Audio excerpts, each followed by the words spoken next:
मैं स्वागत करता हूं आपका इस आध्यात्मिक पॉडकास्ट के अंदर। और आज हमारे बीच में बहुत ही स्पेशल गेस्ट मौजूद है, जो कि है स्वामी ब्रह्म प्रकाश जी महाराज निरंजन। जी हाँ, हमने इनको इनवाइट किया था और इस आध्यात्मिक पॉडकास्ट के अंदर हम इनसे बहुत सारी जानकारी लेंगे रिलेटेड टू जीवन। जो हमारा जीवन है इसके बारे में हम बातचीत करेंगे, और कैसे मनुष्य जीवन मिला है, तो इसका उद्देश्य क्या है, इसका राज क्या है, ये सारी बातें आज हम इनसे करने वाले हैं। तो चलिए बिना किसी देरी के शुरुआत करते हैं। तो महाराज जी, बहुत बहुत स्वागत है आपका, और मैं आपके चरणों में कोटि कोटि प्रणाम करता हूँ कि आप पधारे हमारे स्टूडियो के अंदर। बहुत बहुत आशीर्वाद है। जी। साधुवाद। हमारे को भी बहुत अच्छा लगा जी। हाँ यहाँ आके। और अगर कहीं भी अगर स्पिरिचुअल कोई भी बात अगर होती है आध्यात्मिक, तो ये संदेश बहुत हमारे सबको देश में जाता है। जी। और अगर कोई माने अमल करे तो बहुत लाभ होता है। जी ज़रूर। तो महाराज जी, मैं सीधा पॉडकास्ट पे आना चाहूँगा। जैसे कि आज का ये हमारा आध्यात्मिक पॉडकास्ट है, तो इसके कुछ सवाल मेरे रहेंगे। तो जैसा पहले मैं पूछना चाहूँगा आपसे कि जो मनुष्य जीवन मिला है, इसका उद्देश्य क्या है? देखो, मनुष्य जीवन जो है एक स्पेशल, ये गॉड गिफ्ट है। जी। स्पेशल। ओके। अब वो गॉड गिफ्ट कैसी है कि देखो, एक थोड़ा सा मैं बता रहा हूँ हाँ। मोटे रूप से कि हंस कौन सकता है। हम कहे लाफिंग चाहिए, लाभ करो, हंसो, तो कौन हंस सकता है? देखिए आप, 84 लाख योनि के जीव जंतु है, कौन हंस सकता है? देखो, केवल मानव। हाँ। आप बहुत अच्छी तरह से आप इसको कैसे भी मतलब आप बात करें, आप इसको मतलब कोशिश करें, तो कोई हंसने वाला जीव नहीं है। जो अरे जीव बहुत है, 84 लाख, 84 लाख। लेकिन एक ये मानव ऐसा है अच्छा। कि इसकी क्वालिटी है। ये क्या है? ये बहुत नीचे मोटे स्थूल लेवल से मैं आपको बोल रहा हूँ जी। कि ये हंस सकता है। सही कौन? बात है। मनुष्य। मनुष्य। ठीक है। जी। अब ये जीवन जो अब मिला है आपके, बहुत अच्छा ये प्रश्न है। ये बहुत मूल प्रश्न है, यूँ मानिए आप। हाँ। तो जीवन ये केवल मात्र हमारे को, ये मनुष्य जीवन जो है मिला ही इसलिए कि इसको हमको सार्थक करना है, सफल बनाना है, ये बिगड़ ना जाए। बिगड़ने का मतलब है कि हम उधर 84 की तरफ ना चल जाए। हाँ। भाई आदमी बन गया है, अगर सावधान नहीं रहा, सत्य को नहीं जाना, अपने को नहीं जाना, परमात्मा को नहीं जाना, धर्म को नहीं जाना, कर्म को नहीं जाना, तो फिर वो यहाँ से सीधा पशु योनि में जाता है। पशु योनि। सीधा डायरेक्ट, कोई नहीं रोक सकता। पशु योनि में भी फिर भोगेगा उसे, फिर पक्षी योनि में चल जाता है। पक्षी योनि में जाने के बाद में फिर कीड़े मकोड़े जो भी है उनमें चले जाता है। और फिर ये पेड़ पौधे जो है जिन्हें हम सतावर बोलते हैं। अच्छा। फिर घूम फिर के गलती से परमात्मा की कृपा हो तो आदमी बनने का मौका मिले तो मिल सकता है, और मिलता है एक बार तो। अच्छा। तो इसलिए इस मनुष्य जीवन को सफल बनाना हमारा कर्तव्य, परम कर्तव्य। यही कर्म है परम, और यही हमारा परम धर्म है। ओके। यही हमारा टारगेट, लक्ष्य, उद्देश्य, अचीवमेंट हमें जो करना है वो यही करना है कि मनुष्य जन्म हमारा सफल होना चाहिए। Any way, any how. सही कहा आपने एकदम। लेकिन आजकल का जो मानव है वो यही बोलता है कि एक ही जीवन मिला है, इसको भी हम अगर ऐसे काटेंगे पूजा भाव में इनमें, तो हमारी जीवन क्या ही रह जाएगा। मौज मस्ती में काटते हैं वो। उनके लिए आप क्या बोलना चाहेंगे? देखो, जंगल में पशु पक्षी होते हैं। हाँ। ये मौज मस्ती उनको वहाँ घर बैठे मिल जाती, उनको कहीं आना नहीं पड़ता। हाँ।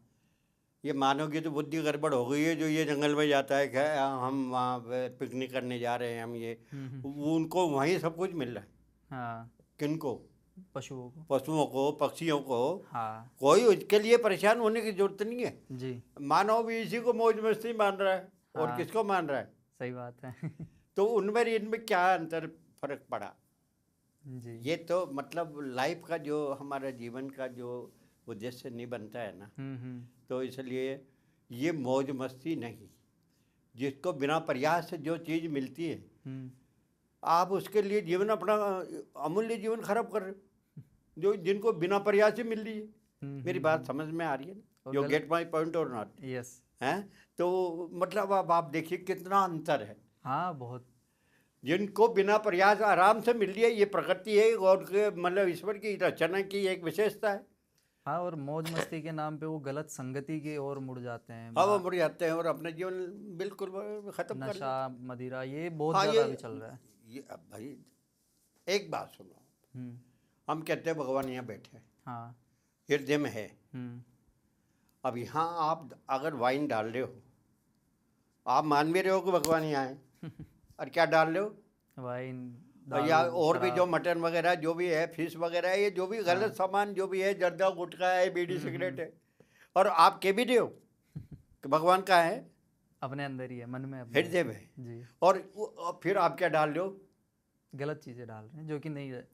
तो अब आप क्या कर रहे हैं? मतलब जान के कर रहे हैं कि ना समझ है कि क्या है ये? क्या क्या कहेंगे आपको? अब वो तो जो कर रहे हैं उन्हीं को ही पता होगा। नहीं, तो इसका मतलब ना समझे हम्म भाई, इट इज फुलिशनेस। नहीं, ये तो मूर्खता का संकेत है ना, निशानी है। ये तो होना ही नहीं चाहिए ना। आप देखिए, मतलब सही बात है। भगवान अंदर विराजमान है और हम वो कचरा डाल रहे उल्ट पुल्ट। जो डालने का है आपको अन्नदेव को लेना चाहिए, ये आपके लिए आवश्यक है। जलदेव है, इसको लेना चाहिए। सही बात है। हैं? इसकी तो जरूरत ही नहीं है। अगर करते हो तो आपकी बहुत बड़ी गलती है। हाँ, फिर आप पूजा पाठ कैसे करेंगे? इसलिए कहते हैं कि पूजा पाठ में जिंदगी चल जाएगी। एक साइड से पूजा पाठ करते हैं, एक साइड से वो चीजें भी करते हैं, तो पूजा पाठ तो भय से करते हैं। अच्छा। पूजा पाठ क्या करते हैं? भय से। मतलब badly afraiding, these peoples are badly afraiding. जी। बुरी तरह से कि मानना तो है, और वो ऐसा हो गया, और वो तो वो डर से कहते हैं यार अगरबत्ती लगाई लो एक बार, क्या जा रहा है, कोई फर्क नहीं पड़ता, एक एक अगरबत्ती तो लगानी है। हाँ और फिर आप ध्यान रखना, बस इतना ही हमारी पूजा है ये आपकी। हाँ एक अगरबत्ती घुमाई चलो, लूटपाट को बाहर। हाँ, वही एक साइड तो ये पूजा पाठ कर रहे हैं और जिन जीवन के अपने 15 से 20 साल गुजार देते हैं मौज मस्ती में, उस गलत संगति में, फिर बाद में आते हैं बुढ़ापे में 35-40 साल के बाद कि अब पूजा पाठ करना है। इधर से कपट कर रहे हैं, इधर से पूजा पाठ कर रहे हैं। एक इसमें विशेष बात है जी। किसी आदमी की आदत पड़ गई है। अच्छा। और मतलब जैसे हैबिचुअल ऑफेंडर है। हाँ, हैबिट्स हो जाती है ना, उसकी आदत हो गई है। और कहीं ना कहीं ये दूसरों को देखते हुए भी कि यार वो इतनी अच्छी जिंदगी जी रहा है, इतने मौज मस्ती कर रहा है, तो अपन भी वैसी जिंदगी जिए। नहीं, ये नहीं दिखता कि वो कितना परेशान है। हाँ। ये देखता है कि बहुत अच्छा जी रहा है, ये एंजॉय कर रहा है, लेकिन ये उसे पता नहीं है कितना वो परेशान है। सही बात है। ठीक है ना? हाँ। और अशांत है तो वो क्या मतलब है जीवन का? अशांत से कुछ सुखम, गीता में कहा भगवान ने, अशांत से कुछ सुखम। अरे जो है ही अशांत, उसको सुख नाम की कहाँ से चीज़ मिलेगी? कभी नहीं मिल सकती। वो तो परेशान हाँ। है ही अशांत। हाँ, दिमाग अगर अशांत है आपका तो आप सुखी रह ही नहीं सकते। कैसे रहेंगे आप? सही बात है। मतलब प्रश्न ही नहीं खड़ा होता। हाँ। किसी भी सूरत में कैसे भी आप खुश नहीं हो सकते, क्यों? है ही अशांत। तो आपके अशांति मिटाने का ये मनुष्य शरीर जो मिला है, जीवन, इसका लिए यही इसकी मुख्य बात है कि आप अशांति से हट जाए और परम शांति को प्राप्त करें। सही बात ये है। जीवन का लक्ष्य है, और इसी से आपका मतलब जो है जीवन सफल भी माना जाएगा। अच्छा जी। और कर्मों का कहाँ तक मतलब जीवन के अंदर एक बताया गया है? क्योंकि मैंने सुना है कि गीता, भागवत गीता के अंदर अपना कर्मों का सबसे बड़ा वो माना गया है, एक मेन टॉपिक लेके चलते हैं कर्म का। तो इंसान को ऐसे कौन से कर्म करने चाहिए कि वो एक मुक्ति की साइड या जिसको पुण्य मिले उसको, एक कौन से कर्म करने चाहिए? देखो, एक चीज़ ये है कि भगवान वेद व्यास हमारे बहुत महर्षि, इतने बड़े विद्वान हुए हैं जिनको हम सब क्या विदेश मानता है, संसार मानता है। ठीक है जी। उनका लड़के सुखदेव मुनि हुए। अच्छा। सुखदेव मुनि ने पूछा कि कर्मणा बंध्यते जंतुर्विद्या च विमुक्त्यते, कर्म करते तो बंधन में आते, और कर्म नहीं करे तो कर्म बिना कैसे रहे? हाँ, कर्म तो जरूरी है, अब जीवन का कर्म सार नहीं करे कर्म तो है। मुक्त हो जाएंगे, तो अब कैसे होंगे मुक्त? कर्म से मुक्त है ना भाई, कर्म करते हैं तो बंधन आता। हाँ। तो आपने कोई भी काम किया, hmm. Just you are doing like this, ये यही कर रहे हो आप, हाँ, कहीं ना कहीं तो मैं। ये इसमें अब वहाँ आप अटैचमेंट है ना, हाँ बहुत नेचुरल है। जी। हाँ, तो वो उन्होंने कहा ये कैसे करें? तो उन्होंने कहा कर्म से बनता है और ज्ञान जिसको मिलता है ना उस ज्ञान से छूटता है। ये नियम है, कर्म से बंधता है और ज्ञान से छूटता है। छूटता है। अब ज्ञान की प्राप्ति के लिए भी कर्म करना पड़ेगा। हाँ, कहीं ना कहीं बात कर्म तो समझ में आ रही है मेन। ना? ये हाँ। बात समझ, हाँ, ज्ञान की प्राप्ति करनी है तब भी कर्म तो करना ही पड़ेगा, क्रिया तो करनी पड़ेगी। करनी पड़ेगी। तो फिर बोला फिर बंधेंगे।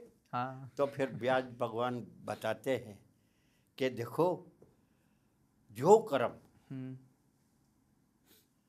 परमात्मा को लक्ष्य बनाकर किया जाता है अच्छा। वो कर्म बंधन में नहीं डालता। क्या अच्छा। कह रहे हैं? परमात्मा को साक्षी मान के। परमात्मा को लक्ष्य करके हाँ। कि मुझे इस कर्म से परमात्मा को प्राप्त करना है।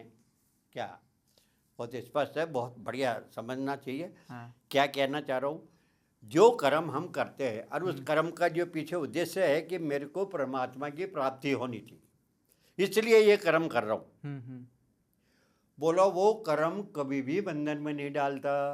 अच्छा, ये बात समझ में आ रही? समझ में आ रही है, एकदम परफेक्ट।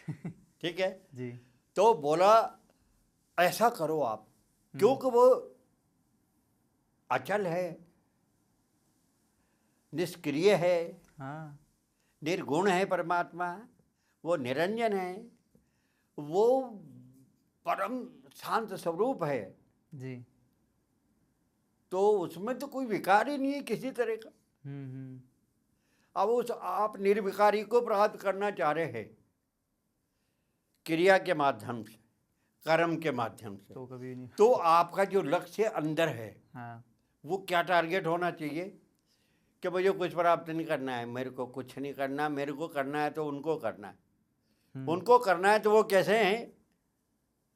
वो तो बिल्कुल शांत है, उनमें तो कोई विकार ही नहीं है। आपको भी निर्विकारी होना पड़ेगा। हाँ। ये सारे जो भी है गड़बड़ सरबड़, इससे दूर ऊपर आना पड़ेगा।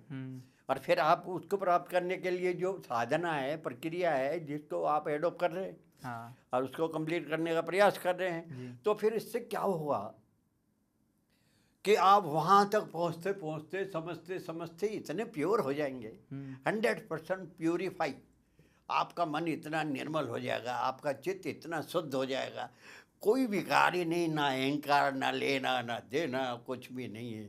हाँ, सांसारिक मोह माया से परे हो और परे होंगे, और फिर लोग आपको देख के ये कहेंगे नहीं भैया इनकी स्थिति बड़ी परम स्थिति है, बहुत ऊपर है। हाँ। ये इनका अंदाज हम नहीं, वो एक तेज आ जाता है। हाँ, हम नहीं लगा सकते, हम लगा ही नहीं सकते अंदाज ही। हाँ। इनका आइडिया नहीं बैठेगा।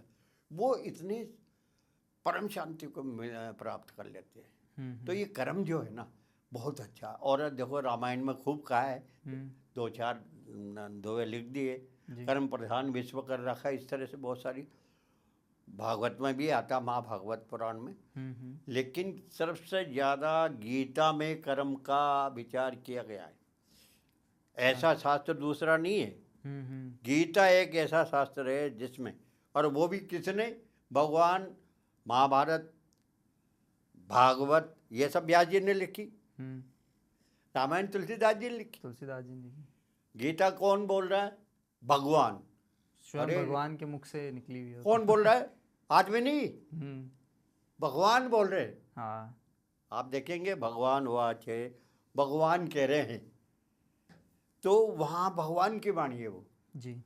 तो इतनी पवित्र, उत्तम और इतनी सच्ची, मजबूत है। वहाँ उन्होंने कर्म का इतना मतलब विश्लेषण किया है विचित्र तरीके से। हाँ, कर्म को एक प्रधान वो चीज़ मानी गई है कि कर्म के साथ में भक्ति जोड़ी तो भक्ति में भी कर्म। हाँ। भक्ति करेंगे, आपको कर्म का पूरा ध्यान रखना है, कैसे भक्ति करनी है।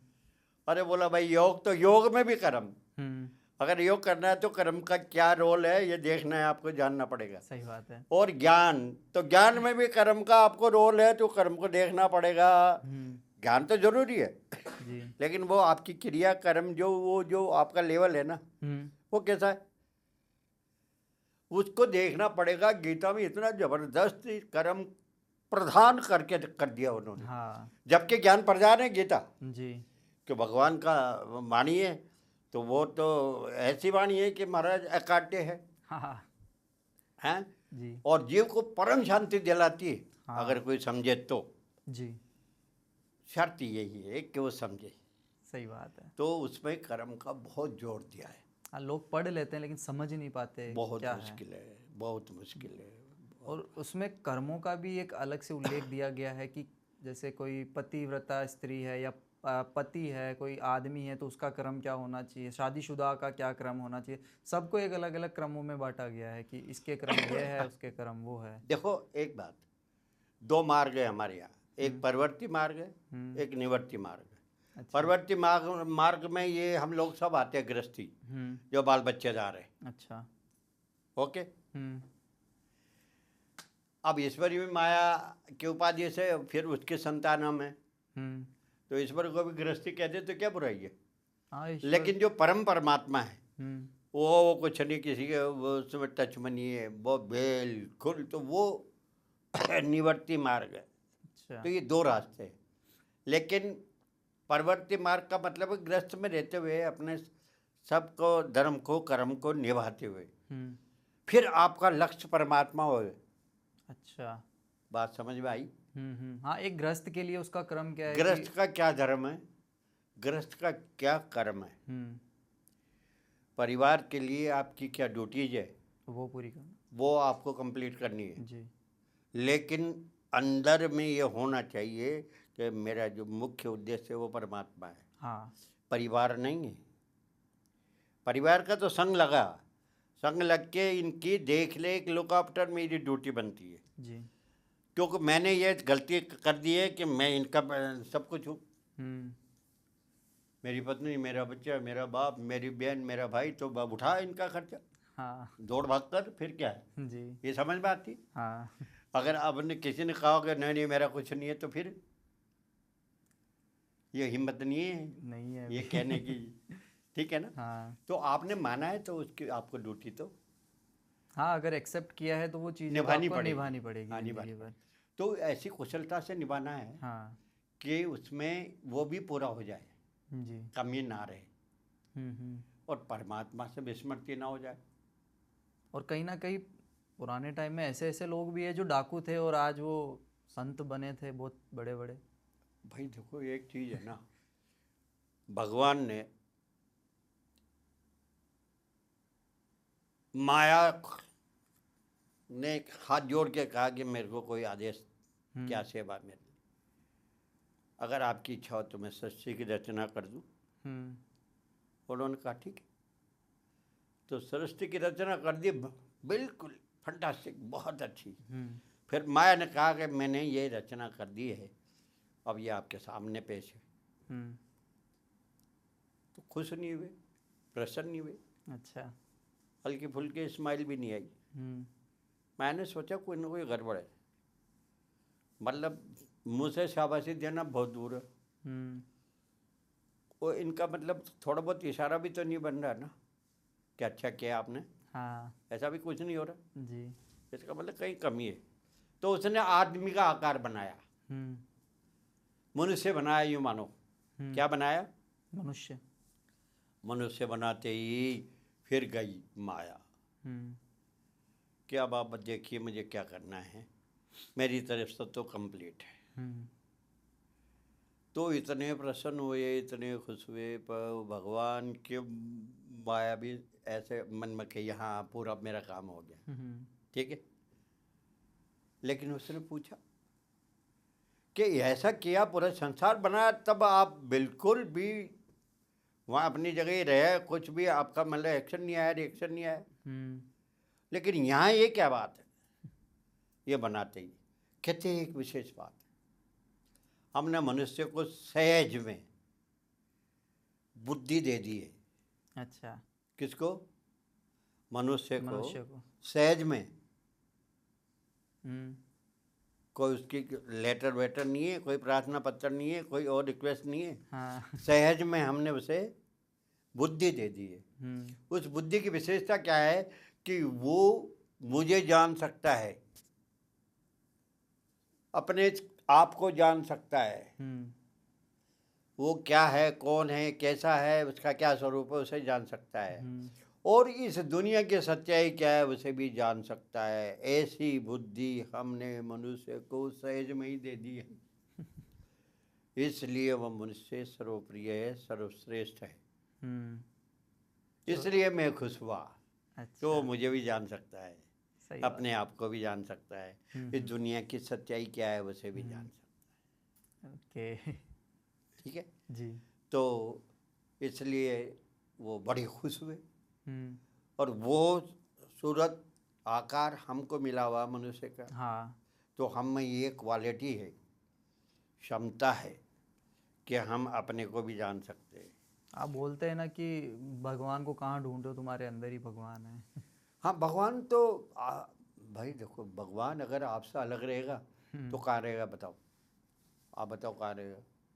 हाँ, वही ना, भगवान को मंदिर मंदिर में ढूंढते हैं, लेकिन खुद को पहचानो, खुद के अंदर ही भगवान है। मैंने सुना है, ये लाइन बहुत बार सुनी है मैंने। नहीं, पहचानना ही अपने में है, हाँ।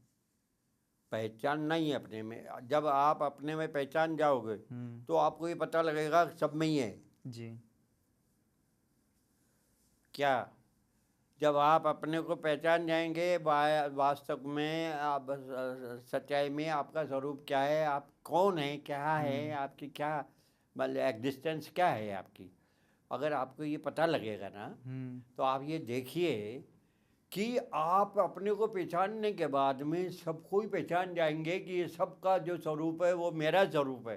एक वो फिल्टर फिल्टर हो जाएंगे। फिल्टर हो हाँ, मेरे जाएंगे। से जुदा नहीं है ये कोई भी। हाँ, भगवान की विशेषता यही, हाँ। कण कण में।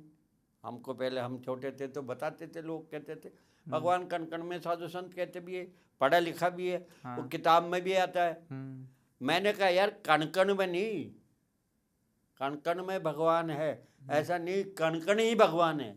हाँ। बात समझ में आई मेरी? सही, समझ मेरी में नहीं आ आई? गई। आ गई। क्या? कण कण ही कण भगवान कण में है। नहीं है, कण कण ही पहले तो भगवान हम है। बचपन में सुनते थे कण कण में भगवान है, हाँ, जब बड़े हुए तो इधर लगे तो समझ आई, तो पता लगा कि कण कण ही भगवान है। वो कण ही भगवान है। हैं? तो हाँ। कितना आनंद आएगा, आपकी दृष्टि, आपकी नज़र, आपकी मतलब किस तरह की, मतलब इतनी मतलब पवित्र हो गई है कि सबको चीरती हुई, मतलब कहाँ आपकी दृष्टि जा रही है। हाँ, तो इसका मतलब आपका पुरुषार्थ है, आपने इसके ऊपर अपना समय दिया है, मेहनत दी है, गुरु लोगों की आपने सेवा करी है, सही ये बात। मार्ग जो प्रदर्शित किया, उन्होंने बताया है, गुरु लोगों ने जो रास्ता बताया उनके आप अमल किया है, तो फिर ये बड़ी आसानी से अपने लक्ष्य की तरफ पहुंच जाता है आदमी। सही बात है। हाँ, तो इस तरह की बात है। ओके। तो महाराज जी, मेरा अगला सवाल आपसे ये रहने वाला है कि आजकल जो मनुष्य होता है ना, वो क्या होता है कि एक ही जीवन मिला है, उसके अंदर भी अहंकार, लालच, इस टाइप से बहुत सारी चीज़ें, मतलब एक मोह माया में फंसा हुआ है। आखिरी में जाके तो शमशान का ही रास्ता मिलता है, इस दुनिया को छोड़ के जाना होता है। तो ये क्यों अहंकार वगैरह, क्यों इतना इंसानों में ईर्ष्या, सबसे ज़्यादा ईर्ष्या? तो इसके बारे में थोड़ा सा विवरण दीजिए। देखो, मानव प्रवृत्ति है कि जो हमको प्रिय होता है, प्रेम अच्छा लगता है, उसकी तरफ हम दौड़ते हैं, जिससे हमारा प्रेम होता है कि उनसे मिले यार। हाँ।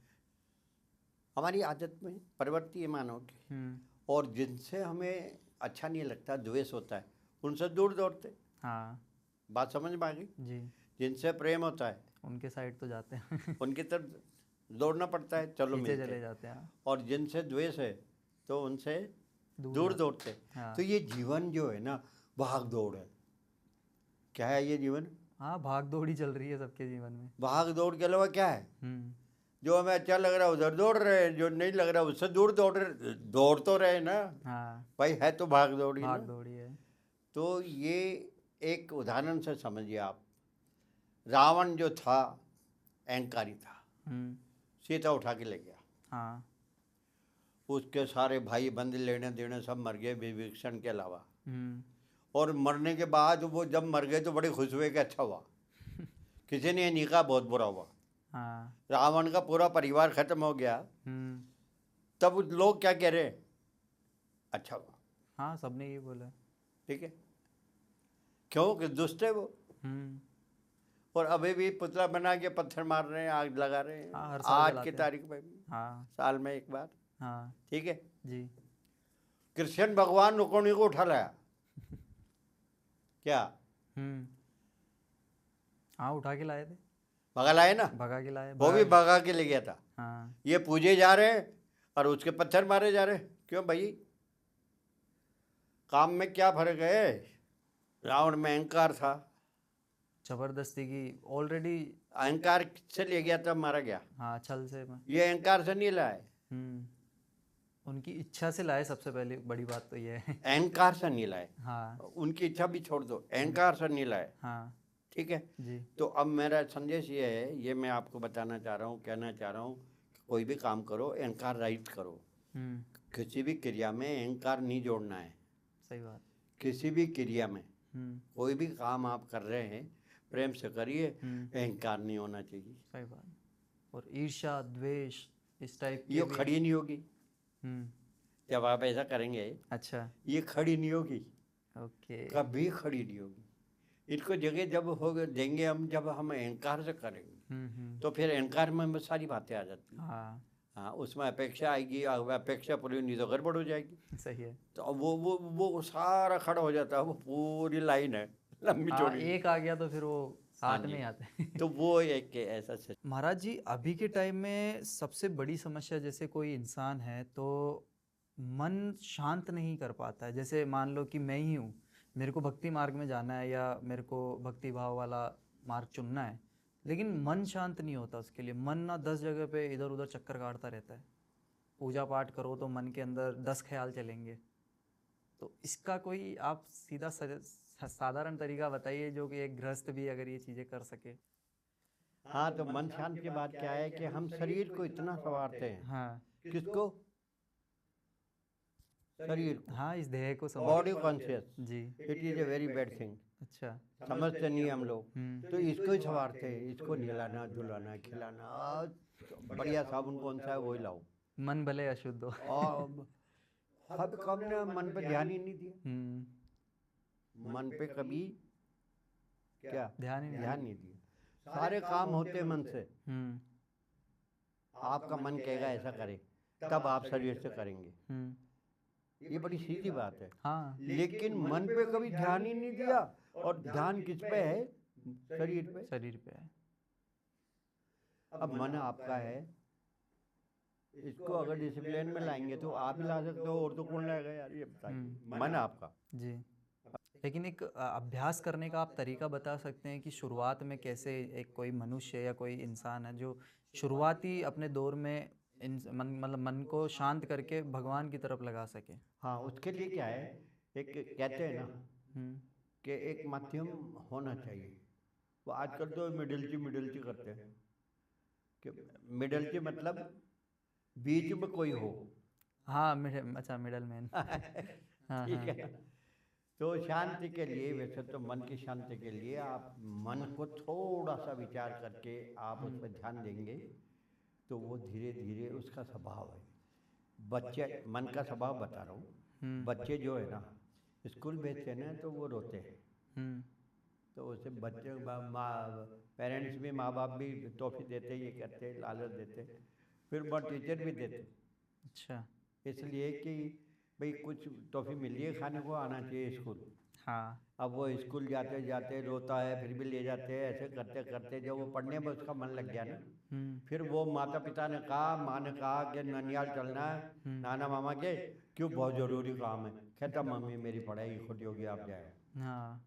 फिर वो क्या कहता है, पढ़ाई मैं नहीं जा सकता। हाँ। क्यों, मुझे पढ़ना जरूरी। ये समझ में आ रहा है जी। तो मन की भी यही बात है। अब ये जगत में, संसार में रचा पचा है तो उधर ही दौड़ता है। हाँ, शुरुआत से उसी अब चीज़ों में लगा हमने हुआ इसको है। इधर लगाया ही नहीं कभी। हाँ, अगर इधर एक बार लगाए तो फिर उधर नहीं जाएगा। फिर अच्छा, किसी की हिम्मत नहीं है कि इधर से हटा दे। सही बात है। बहुत सरल है, सहज है, ये सरल तरीका है कि हम इसे लगाए तो सही इधर। जी। थोड़ी सी परेशानी आएगी, जैसे बच्चे को स्कूल भेजने में आती है ना, बस इतनी सी। फिर ये लगेगा ना, फिर हटेगा नहीं। फिर आप कहेंगे हटाओ तो मुश्किल है, हाँ हटेगा नहीं। इसकी इतनी बड़ी अच्छी आदत है ये कि जहाँ लगता है भूत होके लगता है, जी। इसलिए इसको मन भूत कहते हैं कि अगर ये लग गया तो भूत होके लगेगा, फिर किसी की नहीं सुनता है। सही तो बात है। इसको थोड़ा प्रयास हमें करना है उधर लगाने के लिए, ओके। बहुत सरल तरीके से।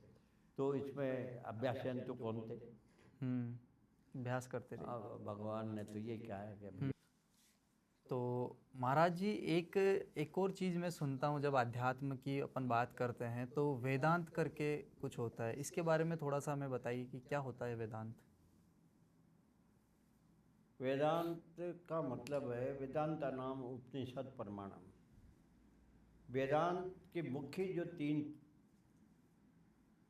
मान लो पुस्तकें धाराएं हैं, उपनिषद है, ब्रह्मसूत्र है और गीता। ये 3 जो स्तंभ है इसके, इन तीनों स्तंभ पे वेदांत खड़ा है। अच्छा। तीनों को मिला के वेदांत बोलते हैं। अब वेद जो है, थोड़ा इसको ले लेंगे तो ये सरल हो जाएगा। हाँ। वेद का मतलब है, हमारे 4 वेद हैं। हाँ। तो वेद का मतलब है ज्ञान, जी। जानना। हाँ। विद धातु से ये शब्द बना वेद। अच्छा, विद धातु से, विद का मतलब जानना। तो उस वेद में 1,00,000 मंत्र है। ओके। उस 1,00,000 मंत्र में 50,000 मंत्र जो है केवल कर्म के हैं। कर्म के ही हैं। गणानाम तो गणपति भूत मतलब ये इसी तरह के कितने 50,000। अच्छा। और 46,000 मंत्र उपासना के। अच्छा, 46,000। 46,000। ज्ञान के 4,000 मंत्र है। अच्छा, ज्ञान के। ये बहुत क्लियर है, समझ में आ गई। अब वो जो 4,000 मंत्र है जी, लोग तो अभी खाटू श्याम के पीछे पड़ रहे। क्यों? कि लोग जा रहे हैं यात्रा। हाँ, इसलिए कहीं ना कहीं ट्रेंड बना हुआ है। ट्रेंड बन गया और हमें सांवरिया सेठ और खाटू श्याम जी हमें का। चलना चाहिए। हाँ। देख रहे हो बहुत पब्लिक जा रही है, हाँ। हमें भी जाना चाहिए। जी। ये बात समझ में आ रही? जी। वहाँ क्या है क्या नहीं है ये कुछ नहीं, जाना है। ओके। तो इस तरह से इनका बोलबाला ज़्यादा है तो आदमी फिसल जाता है उधर, यार मैं इधर लगा हुआ हूँ, सारे तो इधर लगे हुए। तो अगर थोड़ी पक्का मजबूत इरादा ना हो तो गड़बड़ा जाता है। ठीक है ना जी। तो ये 4,000 मंत्र में वेदांत, और वेद में वेदांत किसे कहा है? हाँ। जिस वेद के भाग में अपने स्वरूप का, निज स्वरूप का, अपने स्वरूप का निरूपण किया गया है कि मैं कौन हूँ। हाँ, मैं सब, ये सबसे कॉमन क्वेश्चन रहता है सभी का कि मैं कौन हूँ, पहचान नहीं पाते कि उद्देश्य क्या है, कौन हूँ मैं, वो चीज़ सबसे ज़्यादा। हाँ, जो जिसमें वेदांत कहते हुए सही है। अच्छा। जिसमें वेद के जिस भाग में अपने स्वरूप का, स्वरूप यानी वो जो आपका स्वरूप क्या है उसका निरूपण जहाँ किया गया है ना, उसी भाग को, केवल उसी भाग को वेदांत कहते हैं। अच्छा। जिसको यूँ भी बोलते हैं वेदों का अंत, वेदों का अंतिम भाग। अच्छा, अंतिम। पहले कर्म के बारे में खूब कहा है, फिर उपासना के, भक्ति के बारे में खूब कहा, लास्ट में ज्ञान के बारे में ज्ञान के कहा। बारे में, तो हाँ। इसलिए कहते हैं वेदांत अंतिम भाग। अच्छा। वेद का अंत। ऐसे भी, इसको ऐसा भी बोल देते हैं। लेकिन सच्चाई क्या है कि जिस वेद के भाग में स्वरूप का निरूपण किया गया है उसको ही केवल मात्र वेदांत कहा जाता है। अच्छा। हाँ जी। ओके। और इसी से रिलेटेड मेरा एक और मतलब मेरे दिमाग में एक सवाल आ रहा है कि सत्संग आजकल लोग ना सुनने बहुत जाते हैं, सत्संग का गाँव में शहरों में ट्रेंड है, बहुत भीड़ देखने को मिलती है। कोई बाबा जी आए हैं या कोई महाराज आए हैं तो उनके सत्संग में लोग जाते हैं, लेकिन घर पे आके वापस उनकी जो प्रॉब्लम्स वगैरह, ईर्ष्या, अहंकार, गुस्सा, क्रोध उसी में लग जाते हैं। तो सत्संग का असली महत्व क्या है वो आप लोगों को बताइए थोड़ा।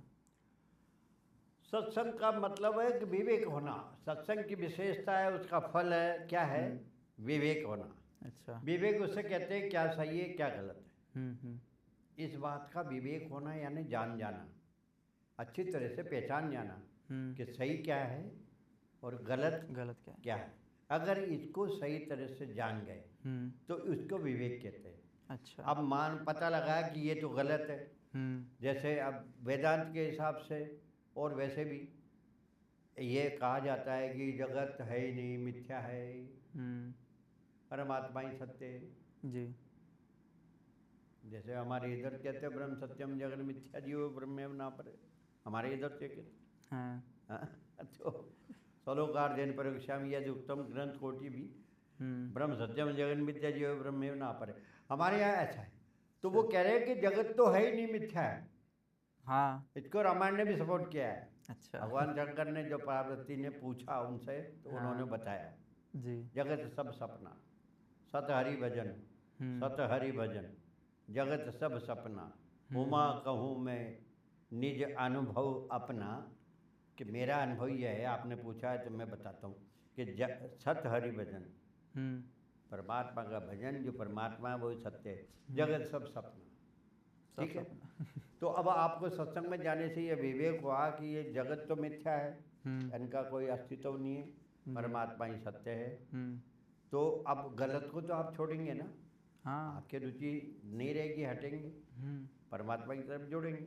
जी। लेकिन ये कब होगा? जब विवेक मजबूत होगा, ये सच्चाई से सही में आपको ये जानकारी हो जाए, निश्चय हो जाए, तो फिर इतना आनंद आता है कि आप गलत की तरफ मुड़ेंगे नहीं। दोष दृष्टि हो जाती है। क्या हो जाता है? दोष दृष्टि। जी। वो अरे ठीक नहीं उधर देखना भी नहीं चाहेगा, करना तो बहुत दूर रहा। ये धीरे धीरे ऐसा हो जाता है, फिर वो जुड़ जाता है पूर्ण। तो सत्संग का फल क्या है? विवेक होता है। अच्छा। क्या सही है क्या गलत है, फिर वो सही की तरफ लग जाता है। जब सही की तरफ लगता है तो उसका एक ऐसा रास्ता बन जाता है कि वो बहुत ज़्यादा मतलब नज़दीक हो जाता है, अपना जो वो लक्ष्य है उसकी तरफ बहुत जल्दी से बढ़ता है फिर। ओके। हाँ। चलो। और सत्संग से फिर विवेक होने के बाद में वैराग्य होता है। हाँ। ये नियम है, एक ये सीक्वेंस है, सीरियल है। ये सीनियर जैसे सीनियर जैसे चलता है सीक्वेंस, जिसको बोलेंगे जी। कि विवेक हो गया सत्संग तो वैराग्य होगा। वैराग्य का मतलब त्याग है। अच्छा। वैराग्य हुआ तो फिर जो है आपकी इंद्रियां भस्म हो जाएगी आपकी। हमारा स्टेज वाइज चलता है। हाँ, step by step stage by इंद्रियां भस्म होगी, फिर मन भस्म होगा, फिर आपका भूख प्यास पे कंट्रोल हो जाएगा, फिर सर्दी गर्मी पे कंट्रोल हो जाएगा। पर इस तरह से आप चलते चलते चलते फिर आप में श्रद्धा इतनी भरपूर अंदर बढ़ जाएगी, और फिर आपको श्रवण करने का लाभ मिलेगा। आपको किसी ने महात्मा से बात सुनी तो वो सुनते ही आपके अब धारण कर लोगे। अभी तो सुन के निकल जाती, हाँ। फिर धारण लेगी, वो जाएगी नहीं, फिर उसी का मनन करेंगे। अच्छा। ये क्षमता आप में कैपेसिटी पैदा हो जाती है। फिर उसके बाद में मनन के बाद में आप उसका निधि ध्यान करेंगे। निधि ध्यान के बाद में फिर उसका जो आप समझ जाएंगे कि किसको हटाना है किसको रखना है, उसी तरह से भाग त्याग करके, और फिर जो है आप मतलब आपकी जो एक लक्षणा वृत्ति होती है। अच्छा। और एक शक्ति वृत्ति होती है।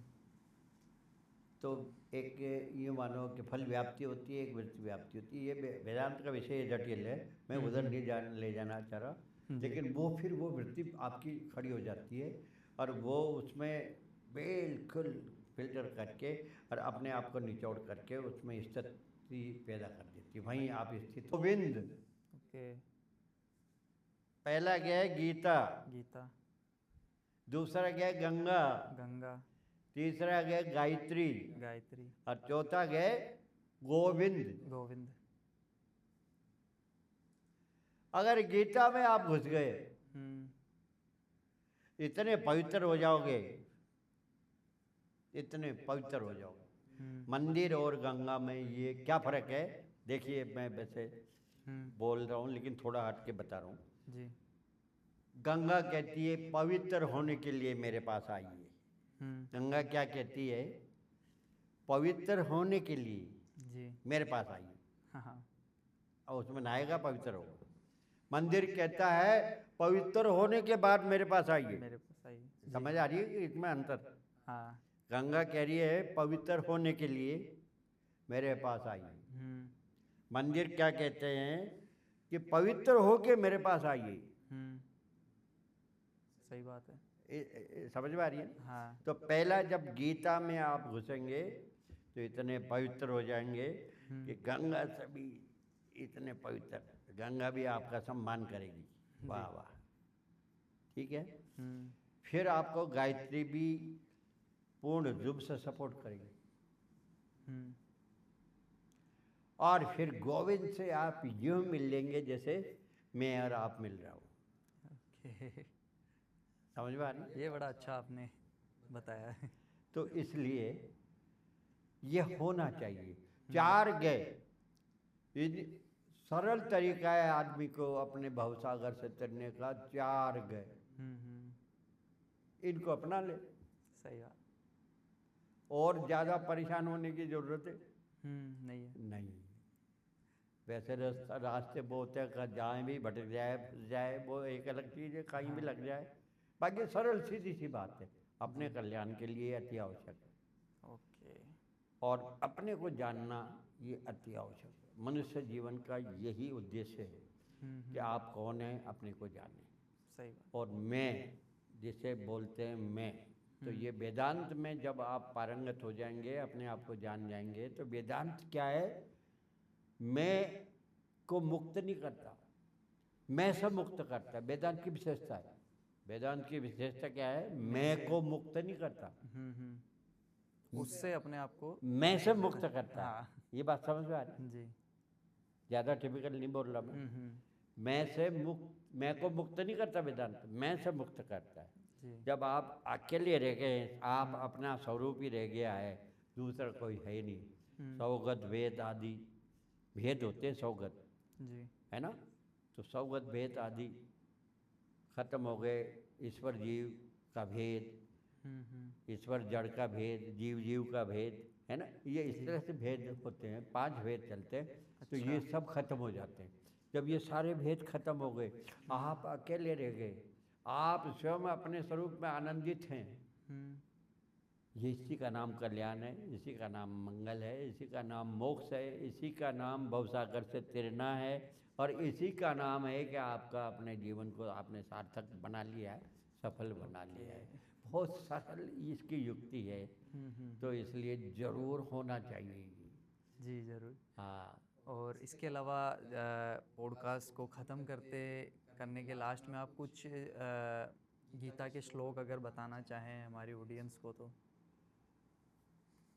सबसे बढ़िया है, श्रद्धावान लभते ज्ञानम तत्पर संयत इंद्रिय, ज्ञानम लब्ध्वा पराम शांतिम चिरेण अधिगच्छति। एक ही श्लोक बहुत है।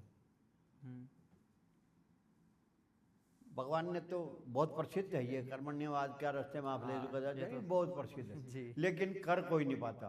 कोई नहीं कर कि पाता। कर्म करना, फल की इच्छा नहीं रखनी। हाँ। अब ये होता ही नहीं होता। कुछ भी करते हैं तो अपन सोचते रहते हैं यार कैसे क्या रिजल्ट आएगा। कारण क्या है? वो गीता क्या कह रही है? जो कोई नहीं बनती ना बात। कर्म करना है, आपका अधिकार कर्म में, फल में नहीं है। लेकिन हम इसको नहीं समझ पा रहे। बात भगवान की इतनी मीठी है, इतनी सच्ची है कि मौज हो जाए, जिंदगी सफल हो जाए, लेकिन नहीं कर पा रहे हम। तो वो इतना सही गीता का, तो अगर यही इतना सही है कि बस अगर आप इसको कर ले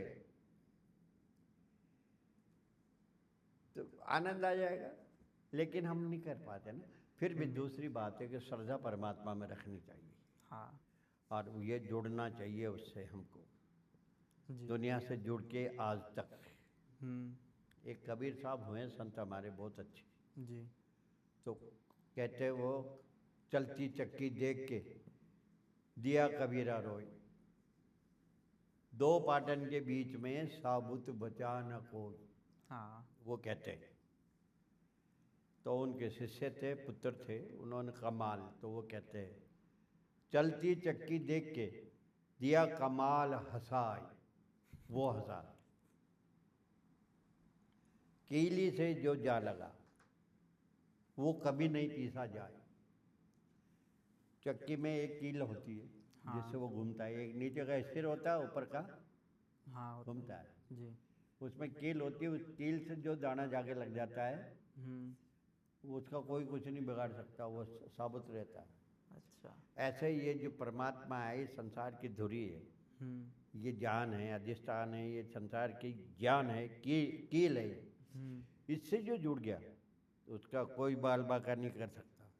और इसके से नहीं जुड़ के उल्ट पुल्ट घूम रहा है वो, तो फिर उसकी चटनी तो बनी जाएगी, कोई बचा नहीं सकता। जी। इसलिए यही संदेश है कि सबको उस परमात्मा जो ऑलमाइटी है, वो गॉड है, सुप्रीम पावर है, जी। उससे हमें जुड़ना चाहिए, और उससे जुड़ने से ही हमें शांति मिलेगी, और तभी हम आनंदित रह सकते हैं, तभी हमारा जीवन सार्थक रह सकता है। सभी के लिए यही मेरे तरफ से संदेश है, उपदेश है कि भाई जुड़े, परमात्मा से जुड़े, अपने आप को जाने, इसी में मंगल है।